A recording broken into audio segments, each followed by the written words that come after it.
Sengottaiyan, TTV, Sasikala, OPS இவர்கள் எல்லாம் ஒரு அணியாக சேர்ந்து விஜயோட கரம் கோர்த்தால், விஜயோட கரம் கோர்த்து கேண்டிடேட் போட்டால் விஜயோட கூட்டணியில் இவங்க எல்லாத்துக்கும் சேர்த்து ஒரு 50 அல்லது 60 இடங்களை தாராளமாக கொடுக்க முடியும். கொடுக்கக்கூடிய நிலையில் விஜயின் கட்சி இருக்கிறது இல்லையா? சந்தோஷமாக கொடுப்பாங்க, ஆளில் எடுத்துகிட்டு போங்க அப்படின்றாங்க. போட்டு கேண்டிடேட்ஸ் போட்டால் டெல்டாலையும் சவுத்துலையும் ஒரு தாக்கத்தை ஏற்படுத்த முடியுமா?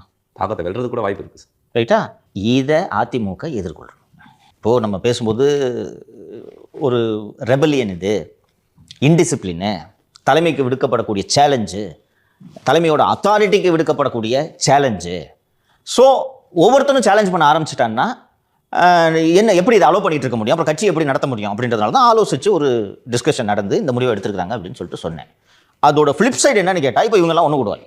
இது ஒரு வகையில் இது என்னோட அத்தாரிட்டியை சேலஞ்ச் பண்ணால் உங்களுக்கு இதுதான் கதின்னு எல்லோருக்கும் விடக்கூடிய எச்சரிக்கையாக இதை எடுத்துக்கொண்டாலும், இன்னொரு ஆங்கிள் இருந்து செங்கோட்டையன் கொண்டு போய் நீங்கள் எதிரியோட கேம்புக்கு தள்ளி விட்றீங்களா?